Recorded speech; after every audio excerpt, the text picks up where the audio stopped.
Welcome into another edition of House of Horns. We are here. My name is Victor Corona, aka Victor Producer, and joining me as always is Gilbert Manzano, who does it for Sports Illustrated and MQB. Gilbert, the Rams roller coaster of a season continues. They're back at 500 now. Their playoff hopes are still alive. They're at 6-6. They defeat the New Orleans Saints 21-14. Gilbert, just give me your quick takeaways here. You got to go watch this Sunday night game, but Yeah. good win for the Rams here. I thought.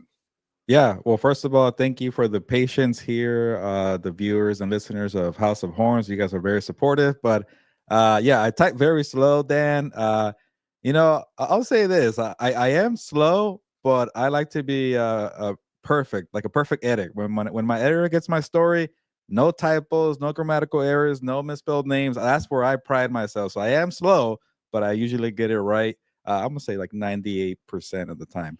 But yeah, I didn't expect Buccaneers Panthers to be a game I will write about or a game that I will care about until 5 p.m. Pacific time and went in overtime. So after Bryce Young threw that touchdown pass, I said, you know what, I'm gonna write good things about this kid right here. He's been through the ringer. But we're not here to talk about Panthers Buccaneers. We're here to talk about the Rams' victory against the New Orleans Saints, and it was ugly, a little maybe dull at times, but you had to win that game to keep your playoff hopes alive. You escaped New Orleans with a victory. New Orleans, the Super Bowl site of LIX, I guess 659. There you go, right? I keep forgetting. Mm-hmm. Super Bowl 59. But you had to get that victory. You're 6-6 now. This team feels like a mediocre team, but hey, that NFC West, man, it keeps you dreaming, keeping hopes alive. And yeah, we're gonna watch that 49ers game later, I guess right now. 49ers, Buffalo Bills to see how that plays out. But the Cardinals lost. They're 6-6. The Seahawks, unfortunately, won if you're a supporter of the Rams here. But hey, only one game behind, and the Rams did beat Seattle in Seattle. Yeah, and I mean they almost got help there from the Jets, but unfortunately they couldn't, hold on to the win there. And the Seahawks played pretty good against the Jets there. But yeah, as you said, things are setting up well here for the division for the Rams. And just going off this game, Gilbert, the Rams start off slow once again. That's been their bugaboo all season long. They only got 3 plays for 4 yards in the first quarter. That's it. The Saints control the most of that first quarter. They got a field goal, then missed a second field goal that would have put them up 6-0. But I just thought the way they played in the second half, it's kind of been, what this team has been about. And I thought one of the things that I got to give credit here to Sean McVay is that he made the adjustments in the second half, and that's what allowed them to pull out this victory. And then, as someone here pointed out, and I thought that was really well done, was the fact that Willie Bowen here says, "I'm glad that the LA Rams didn't settle on field goals for that victory," and he was very aggressive in terms of he knows what he has right now. He knows that he needs to win these games.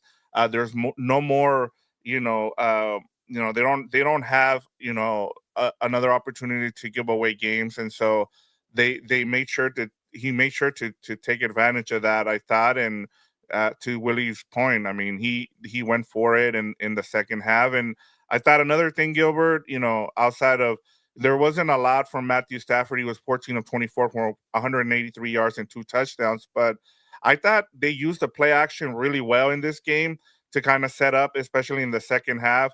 I thought that was really good. So Stafford used a play action in the second on half of his dropback. So he used play action. I thought that was really good, which was the highest usage since 2006. And so he was 7 of 12 for 127 yards and 2 touchdowns on play action in this game. And I thought that was a great adjustment by McVay, especially because they kept putting pressure on that offensive line, and so that kind of helped them get this victory, I thought. Yeah, part of me wants to give, Sean McVay credit for a bounce back coaching performance, and everything you said is on point, Victor. But I can't get over the first quarter, and Yeah. little sluggish there. But hey, good adjustments. The best coaches make adjustments in the second half. And then to Willie Bowen's credit, on being aggressive. Man, I was pulling out my hair watching the Cardinals and the Vikings. Like the Cardinals were playing not to lose. That was so conservative. Come on, stop being a coward and go for it, or go for the final punch there. And that's why they lost there. That 1 point loss to the Vikings there. I get it. Minnesota is not New Orleans, but when you're in the middle of a playoff race, when you're in the middle of a NFC West title race, just get a victory. It doesn't matter if you get style points or not. Come out with the victory and to be aggressive. Sometimes that's the way you get rewarded in football, being aggressive, making the adjustments. But Victor, again, we can't figure out this team quite well. It has not been a pretty season by any means. They don't have consistency offensively, and they have some glaring weaknesses defensively. Yeah, Derek Carr didn't really pick them apart, down the field, but they were moving the ball pretty well there. Alvin Kamara had a good game. But the one thing I keep taking away, and a lot of the narrative for the Rams is like, well, they're gonna have Stafford, they have Sean McVay, they have Super Bowl pedigree, they have Cooper Kupp, they have all these experience. That's why we can't write them off. But to me, it's like they have these young playmakers that keep stepping up. That Jared Verse hit on Derek Carr, who had an open Marquez Valdez-Scantling on 4th and 3 on the 9-yard line of LA. That was big. Yeah, it wasn't a sack, it wasn't a strip sack, but he caused him to have the incompletion there. Kyren Williams having a bounce back performance with no ball security issues this time around, running the football. Sean McVay, props there. Puka Nacua getting that touchdown. So these young playmakers, we've seen it for 2 years now. The shift from the core group of the old days with Cooper Kupp and Matthew Stafford to now Jared Verse, Puka Nacua, Kyren Williams. We'll see about Kyren Williams. People wanted him gone last week, but he had a nice performance. But the reason I keep going back to this team and finding something I want to say they could hang their hat on is young talent. Draft picks just kind of doing well and people stepping up. So yeah, you're 6-6, but you need a victory to stay in the race. And I keep going back to those young playmakers stepping up. I know the whole Demarcus Robinson thing was a little dicey, and we could talk about it later on, but he made plays too. Yeah, and I wasn't expecting him to play, but the Rams chose to play him, and honestly, he came through for them because he caught two passes. One of them was a touchdown, and he's big for them. He's that guy, especially when everyone's healthy. Puka's healthy, Cooper Kupp is healthy. Demarcus Robinson usually scores a touchdown when all three of those guys are in the lineup at the same time, and so I thought the other thing too, Gilbert, incorporating Blake Corum. He's got 33% of the snaps, 8 carries for 42 yards. I thought that was huge. And I thought it motivated Kyren Williams because after that he really responded, especially in the second half. They gave him the ball. And then one more thing, this was, I forgot to even mention this, and we're already 8 minutes into this post game show, and this is the first time Sean McVay and the Rams were shut out in the first half of a game during the regular season. It also happened in Super Bowl 53 versus the Patriots. So it tells you also, I did like the game plan. I got to give credit to the Saints because they made sure to not, give the ball to the Rams, allow them to get their offense going until the second half. And so credit to the Saints for having a possession of the ball for most of that first half, but that's just the way it's been for the Rams. And luckily they made the adjustments and they were able to win this game because they really needed this game in order to stay in the playoff hunt. Yeah, I really don't, I don't really have a pulse on this team besides they have a lot of talent. They got playmakers stepping up, but you can't get away with the mistakes you made in New Orleans when you come back home to play the Buffalo Bills. And Yeah, we'll see how the Buffalo Bills do tonight. Obviously, Rams fans want them to look good tonight because that means they beat down the 49ers, but you don't want that team to be rolling into SoFi Stadium. We remember that game a couple of years ago when they were defending champions, week right. one. That was a very ugly game. But I'm not gonna harp on the negative too much here, because they're in the middle of a playoff race. The Cardinals lost; they took advantage of that, and they're tied now. And I know the Cardinals beat the Rams, but uh, anything can happen in the next 5 weeks, and maybe the schedule. I think you mentioned Victor opens up a little bit at the Yep. Buffalo. So if maybe you could kind of withstand a loss of Buffalo, but why not go shock the world and make something happen? And like what people are pointing out here, yeah, Blake Corum getting some carries could. Like if you have a very good rushing attack, that will go a long way. You put less pressure on your offensive line. By the way, Rob Havenstein came back. They looked a little better. How about that? Yeah. Maybe that's your combination for your offensive line right there. Shout out to Puka Nacua for letting Alaric Jackson have the touchdown celebration. Yeah. He had the spike there, and he really enjoyed it. That was funny to see. But yeah, sometimes you got to win ugly there. And again, I want to give McVay a little more credit for second half adjustments, but you cannot go into halftime being held scoreless against a kind of a so-so defense, a team with a interim head coach there. But hey, it's a road game. You got to win them. They couldn't win those road games earlier in the year. But again, I just don't know what to make of this team. They're 6-6. They just feel like a mediocre team, but they have a lot of talent, a lot of young talent. They have Matthew Stafford, and I'm so tired of this. And they have Super Bowl experience, and they have Sean McVay. But hey, it's working so far. Yeah, and that's part of the roller coaster. That's the roller coaster of a season it's been for the Rams. And as you said, you got to just take the wins at this point, Gilbert. I mean, especially with the fact that they started 1-4, and then Yeah. now they're back at 500 again. I got to give them credit for that, because it's hard in the NFL to kind of do that.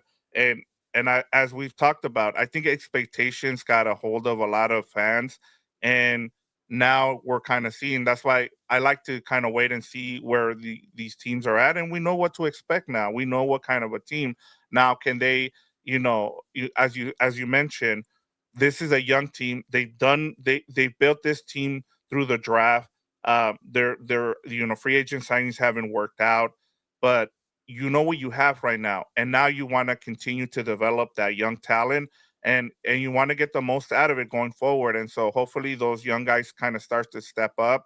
But we'll see. I did like this win, especially the way they fought back in the second half. We've seen them. That's one thing I got to give this coaching staff a lot of credit, is they made sure that these guys punch back. You don't see them. You've seen a lot of teams already, Gilbert, give up on the season, especially young teams. You know that this team is well coached because of that, and we've already seen 3 coaches get fired because of that. And this team continues to fight, and you can see that they're well coached and they're being well developed. Yeah, and another one for the young players and a point for special teams. Jordan Whittington had that nice return there. Yes. I don't know if they scored in that one. Maybe they did, but I forget. But it was a big dynamic play to get them in good territory on the Saints territory. And one thing that kind of had mixed results about, or mixed feelings about, 0 sacks on Derek Carr, but it just showed how much respect they had for that pressure, or I guess those pass rushers, to lean Hmm. on Alvin Kamara, like you mentioned, Victor, and they control the time of possession. I think 32 minutes to 27 minutes. But when you look up at the final tally and they got 14 points, you'll take that any day, right? So that kind of tells you they were conservative. They were conservative football because they had respect for that pass rush instead of. They also can't really attack downfield without Chris Olave or Raheem Shaheed. Taysom Hill went out late in the game too with an injury, but you don't have a lot of playmakers besides MVS. But hey, they were definitely aware of that pressure, and they said, "Nope, no thanks. Here, let's run the football out here." Yeah, and they kept it on him, and they kept, that's what you needed to do against Derek Carr, and they did that. Yeah, they missed. Sometimes the pressure didn't get there, and that's where the MBS touchdown and even the 2-point conversion, Hmm. I thought, came into play because of that, because the pressure wasn't there. But the young guys, like I said, Jared Verse, Braden Fisk, as somebody pointed out earlier, that I thought I was actually, rooting for him to get into the end zone. It wasn't a fumble at the end of it, but it was really cool. You want to see. You saw Leonard Williams do that as well for the Seahawks against the Jets. So it's always cool to see the big guys get in the end zone there. But yeah, I like I said, there's a lot to kind of take away here. I think the biggest one is the fact that they win this game, and then the way they looked in the second half. And so yeah, that's been part of the winning recipe for them, is the fact that they make the adjustments in the second half. And we're starting to see too, Gilbert, a lot of the teams that they face, they're better than a lot of people thought now. Like you saw with the Eagles, they just did to the Ravens. So I mean, there's no looking bad in terms of, or saying, hey, that was a bad loss to the Eagles. They just are the better team right now, and they're on a roll. Yeah, the Eagles are definitely in a row, and they exposed the Ravens' flaws there for a reason, because they're a Super Bowl contender. But part of you wants them to you want the Rams to play like a little closer to that level. They're not there obviously, and because you have so much talent, but that's the issue with some weaknesses defensively that they haven't fixed with the linebacker group, with the secondary. There's also issues with being inconsistent offensively. That could be part of the offensive line. But hey, you get Rob Havenstein back, and suddenly you're running the football pretty well. Blake Corum doing well too. You get Puka Nacua involved. What did Cooper Cup do, by the way? 'Cause I feel like He didn't do much. yeah, He didn't do much. I mean, when he was like fourth on the list down on the yeah. I was like, wait, statistics, yeah, yeah, he didn't do much today. So yeah, I yeah. So mean, like again, it shows you it's like a youth movement here, and sometimes with young teams, you're gonna have a lot of mistakes, and you're gonna look up and say, hey, you are 6-6 for a reason because you're learning on the fly. And again, next year is next year, and we're gonna find out what they decide to do for that. But for this year, hey, like again, I think I saw was it Michael that said the Bills are beatable. If you get that, you're looking pretty. That's a big changing victory for next season. If they don't, you better beat all those NFC West teams you have coming up. You better beat those terrible New York Jets too later this month in December. We're already in December, by the way. I can't believe that. yep. But yeah, you get the Cardinals, the Seahawks, the 49ers in the final month of the season. Yeah, and I mean, you get the Bills, and then you turn around on a Thursday night and have to go up Oh to yeah, Santa Clara on a Thursday night. that's So tough. yeah, that is. I mean, the next 10 days are huge for the Rams' playoff hopes, and we'll get to it as well. I know you got to go, Gilbert, but I just wanted to make sure I let people know about our pregame show or our preview for Rams Bills. You won't be joining us. You got some stuff to take care of on Wednesday, so we will have Fernando Ramirez, who does it for the Sporting Tribune. He'll join me, and we're working on a guest. I need to talk to Fernando, who will be joining us. So we'll have a guest join us live on Wednesday. So make sure you're with us. We won't have Gilbert, but he will be here the following week against the preview for the 49ers. So Gilbert, have a good rest of your week. We'll talk to you in a couple weeks, but Yeah, thank you for giving us a couple minutes here to kind of, I'll stay here and go through some of these comments. And I want to make sure that I get everybody on here and have a little bit more time with everybody who's yep, joining us yeah. tonight. First of all, be kind to Fernando. He's gonna fill in for me. He's gonna be my backup for on Wednesday night. He's gonna bring a lot of knowledge for you guys here, and hopefully brings on a guest. And yeah, enjoy the victory here, listeners and viewers of House of Horns. That's a nice victory for Rams there to win on the road. But I got to get going. We'll see how these 49ers do against the Bills. But yeah, and also have a good time, Victor, with all these comments because I like to see the live chat very lively today after a victory. But Yeah, take it's care. always good on a win there. So have a good one, Gilbert, and we'll see you. Actually, we'll see you for the post game show. You will join us for Yeah, the I'll post game keep show. doing the post game show for Yeah, Bills, Rams, but I won't be able to do the preview. But I'll see yeah. you guys in a week. All right, Gilbert. Have a good one. There we go. And I'll stay on here. Let me just make a couple of adjustments here to my background. And there we go. All right, guys, you have me here for the rest of the show. Keep sending your comments and we'll get to it. But I really thought the Rams played really well in the second half. I really thought that what they did in the second half with the play action, especially that's been one of my things too this season is not seeing as many um, teams on offense get under center and use the play action. I think that's one of the things that we haven't seen a lot from a lot of teams, especially the a team like the Rams who likes to use 11 personnel.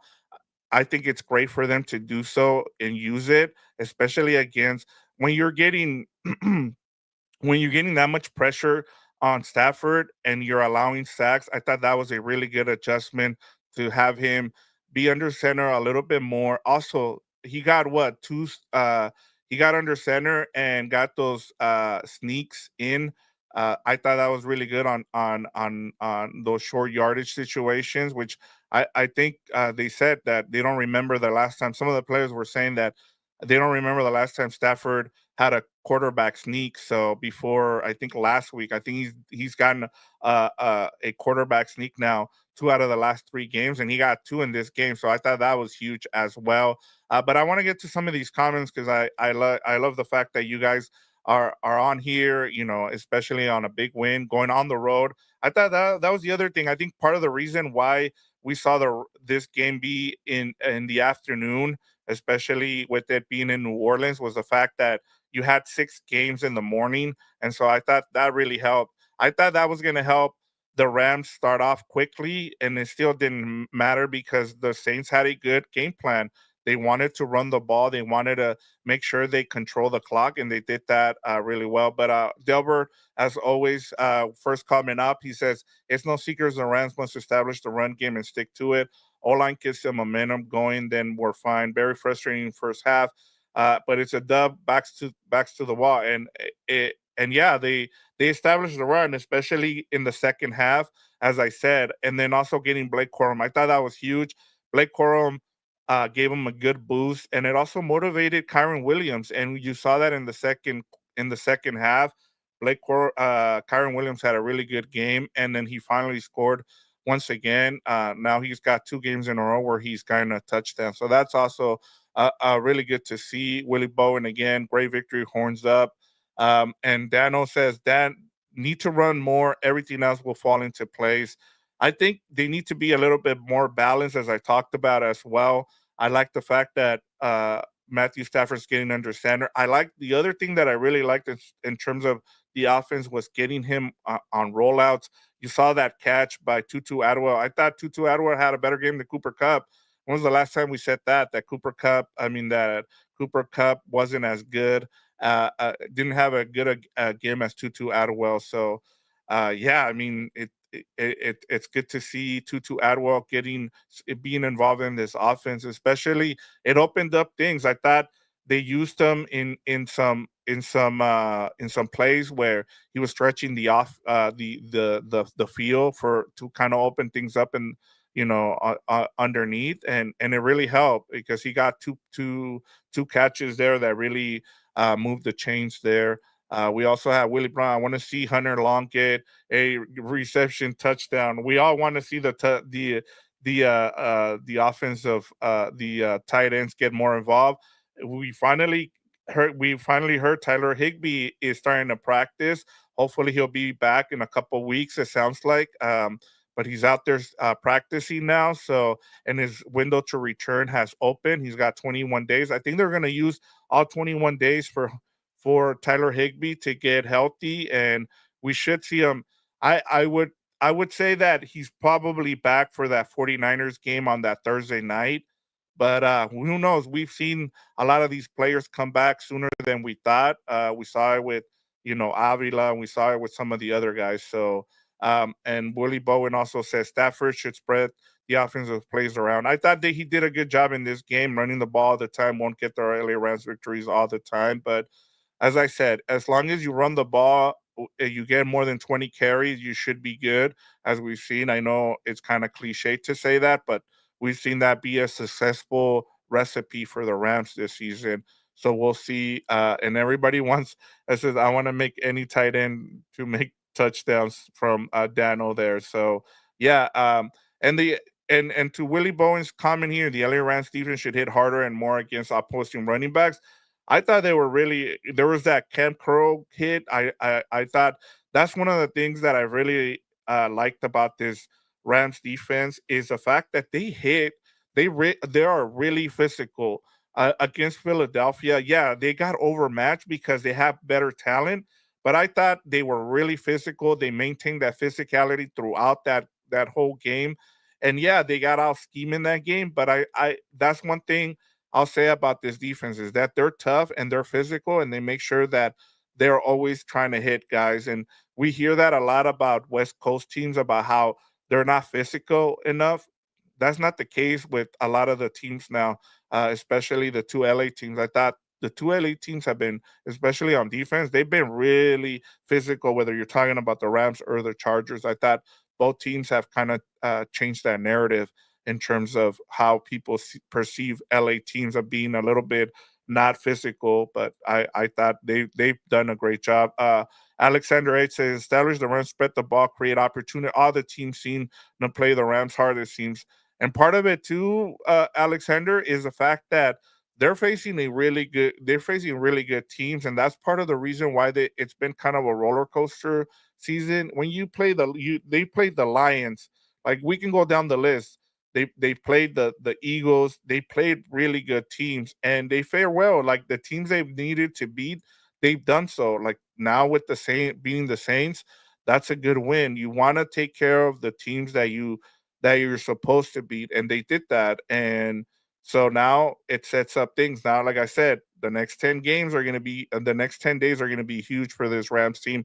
You got to face the Bills at home, and then you travel on a Thursday night on a short week to Santa Clara. I keep trying to say San Francisco. We all know that they don't play in San Francisco; they play in Santa Clara. So, yeah, a big 10 days coming up for the Rams, and if they can go 1-1 or maybe 2-0, they things set up really well for them to make the playoffs. They're gonna need to at least to go 1-1. And as I said, um, I thought it was very important for them to go 1-1 versus the Eagles and the Bills for those two home games. So, yeah, it's crazy to say this, but they're gonna probably end up playing the two hottest teams in a span of 3 weeks in terms of the Eagles and now the Bills. If we'll see what happens in this game. I'm trying to check the score, and it's 3-0 49ers right now in the first quarter, as the first quarter is coming to an end. So yeah, you might get a Bills team on a winning streak once again here for the second time in 3 weeks. We also have Daniel said the play that upset me the most was the cornerback split our O line on the 2-2 sweep.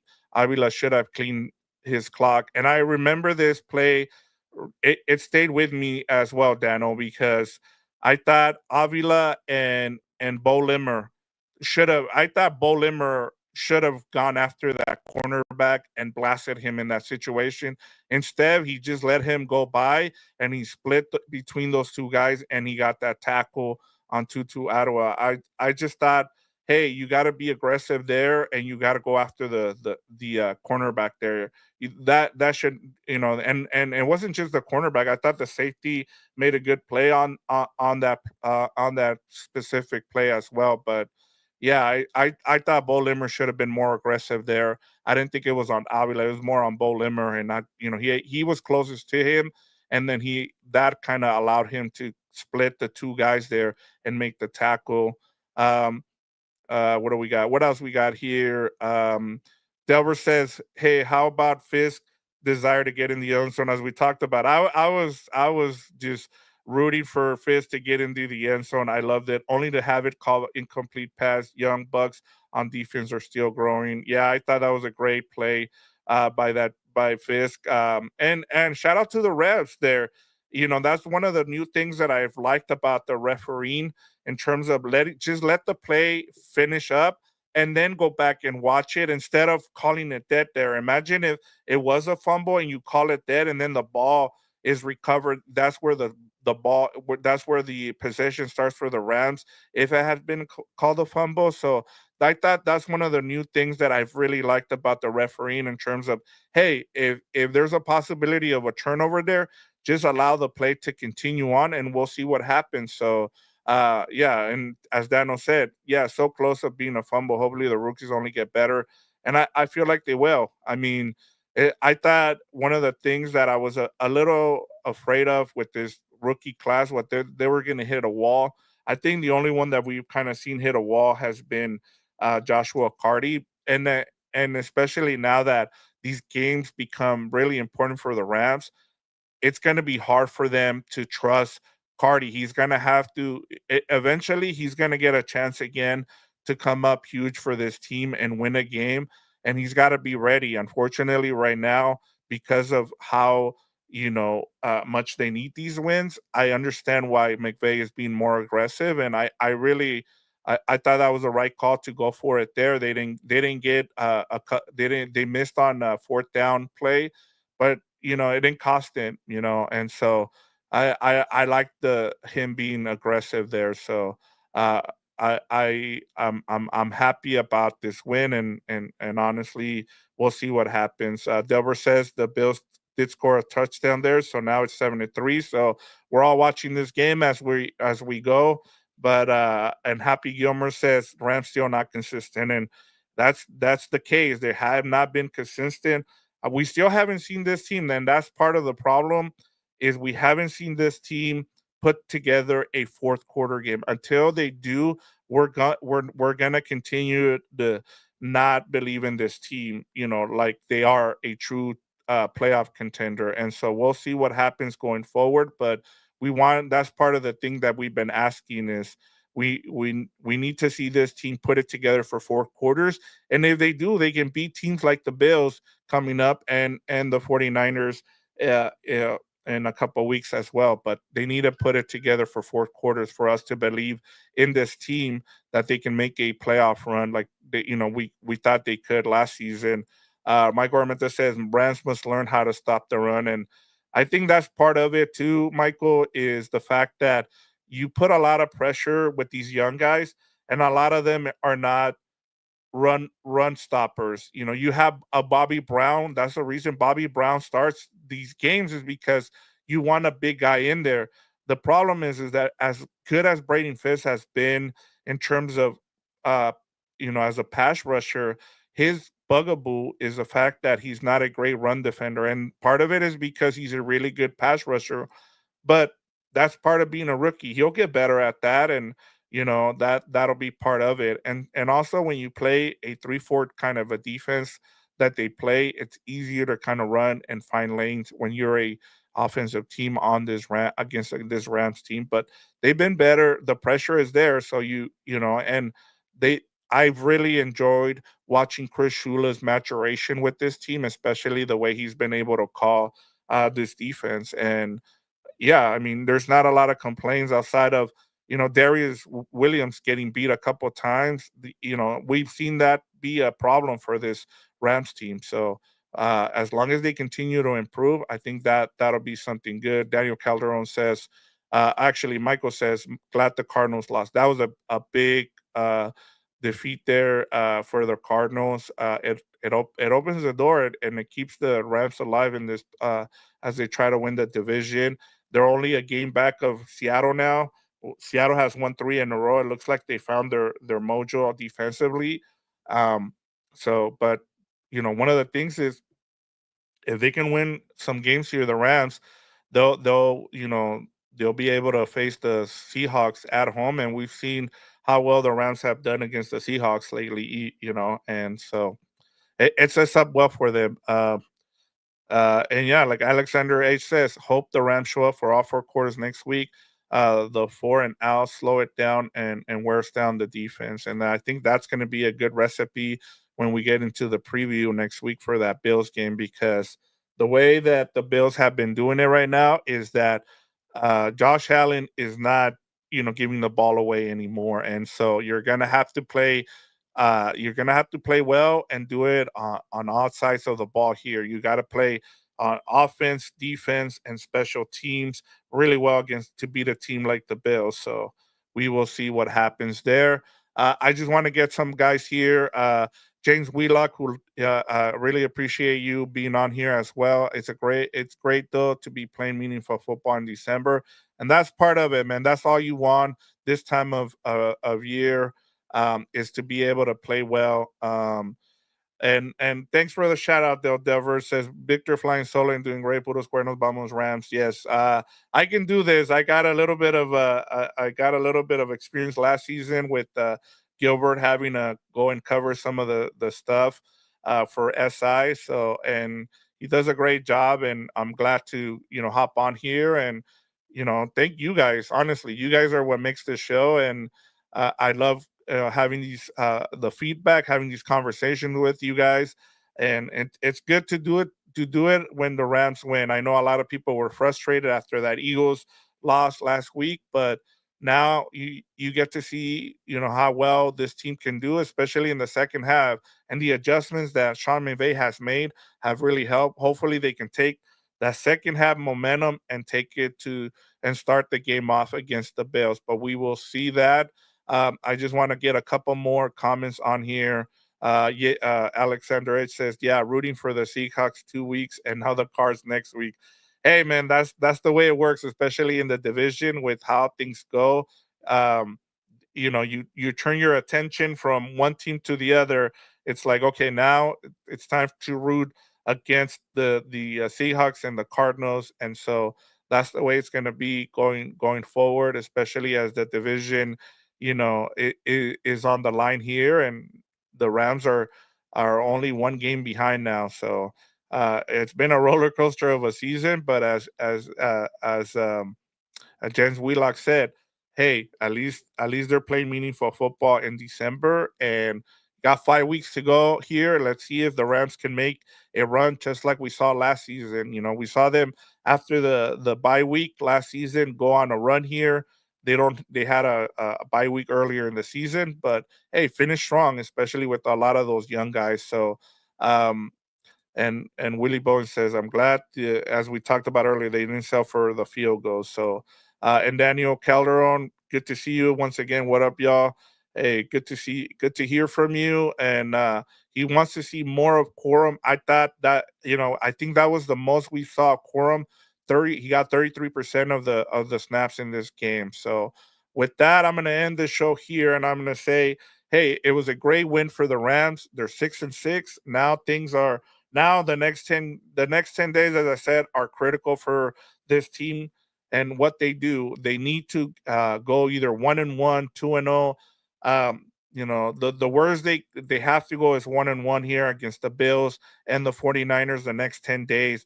Take care of business against the Bills at home, and then whatever happens against the 49ers, on a short week, then you either take the loss or you feel better about going 2-0 against the 49ers, but you have to take care of business against at home. Win one of these games, as I said, I thought was critical. Either the Eagles or the Bills, you have to win one of these games. And as we said, if they can finally play a good fourth quarter of games, a total of fourth quarters there against the Bills, they can win this game, especially if the Bills continue to beat up on the 49ers as they're doing so far right now in a what looks like a great football game in December with all the snow falling. So yeah, we'll see you guys. As I said, a reminder once again before I leave, uh, Gilbert will not be on with us on Wednesday. It'll be Fernando Ramirez who will be joining me on Wednesday to preview that Bills matchup, and we will have a special guest. Hopefully, I'll need to talk to Fernando because he knows the person that I want to get on here and talk some Rams football and preview the matchup with the Bills. So we'll see you on Wednesday around 6:30 Pacific, right around that time to preview the matchup with the Bills. But have a good night. Enjoy this week. Victory Sunday is always good. Enjoy this week for the rest of the week, and we'll see you guys on Wednesday. Ya nos vamos. Vámonos.